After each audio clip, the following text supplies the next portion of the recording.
Valla bu sezon başka sezonlara benzemiyor.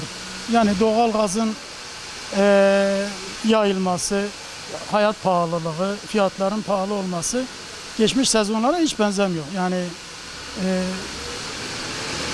durumlar iyi değil. Geçen sezon çok iyiydi. Geçen sezon çok iyiydi. Bu sene yani %50'ye vurarsak %70 satışlarımızda düşüş var. Odun fiyatı şimdi 4 lira, 4.000 lira. Kömürün fiyatı 7.200 lira, 7.000 lira civarında satışlar oluyor. Meşe odunu tercih ediliyor. Sebebi kalorisi yüksek, daha uzun sürer, daha ısıtma amaçlı, yani ısısı daha çoktur. Halk tabii yani kışın arifesi, yani sonbaharın bitimi, sobaları iniyor fakat kimse gelip odun almıyor yani. Yani doğalgaz tabii bir oduncu olarak ben kendim de evimde doğalgaz, mesela doğalgazlı evde oturuyoruz da fakat devletin bu sene doğalgazın bir kısmının bedava olacak diye şey yapması insanları daha çok doğalgaza yönlendirdi. Yani bu da etkisi var. Fakat yani tüm mahallelere hemen hemen doğalgaz gitmiş. İşte alamayan da ya da bağlayamayan da gelip işte birkaç kilo odun alıp gidiyor. Yani kış geldi, bütün Urfa'ya doğalgaz geldi. Bizim işlerimiz %50 düştü. Bütün esnaf perişan bir durumda. Bizim işimiz şu anda hiç iş yok, iş olmuyor. Milletin alım gücü yok. İyiydi, geçen sene iyiydi, bu sene iyi değil. Bu sene alım yok, odun alımı yok. Odunun tonu meşe 4 milyon, kayısı 3,5 milyon, öbür söğüt odunu 3 milyon.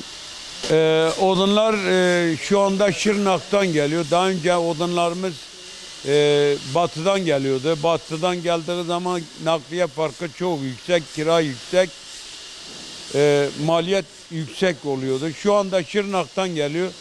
Maliyeti düşük biraz. Odunlar o yüzden 4 milyona biz odun satıyoruz. Yoksa başka memleketlerde odun 5-6 milyondur. Gelen odunları biz kamyonlar, tırlar bazından getiriyoruz. Burada döküyoruz. Odunu kızara vuruyoruz, kesiyoruz. Sobalık haline getirip biz odunu millete veriyoruz. Rekabet yok, öyle yok. Tek tük yani kenar mahallelerde o da birer tane işte gücü olmayan, doğalgaza çekmeyen insanlar gelip birer ton 500 kilo odun alıyor, geçimini yapıyor. Durdurdu zaten, doğalgaz durdurdu oduncu esnafını. Senede ben eskiden 2000 ton odun satıyordum, bu sene 500 ton satamadım. Vallahi ne söyleyeyim, devlete ne diyeceğim, devlete bir şey diyemem ki. Odunculara bir destek ödemesi yapsalar iyi, destek ödemesini de yapacak, kimse yapmıyor ki. Millet ihtiyacını görmeye başlamışlar, bir aya kadar da görmeye devam edecekler. Genelde hangi odun tercih ediyorsunuz? Meşe, kayısı. Neden? Bizde bulunan bu. Meşe en güzeli meşe, ondan sonra kayısı gelir. Zaten başka şey hiç de satmıyoruz. Doğalgazın gelmesiyle bu sene %50 düştü.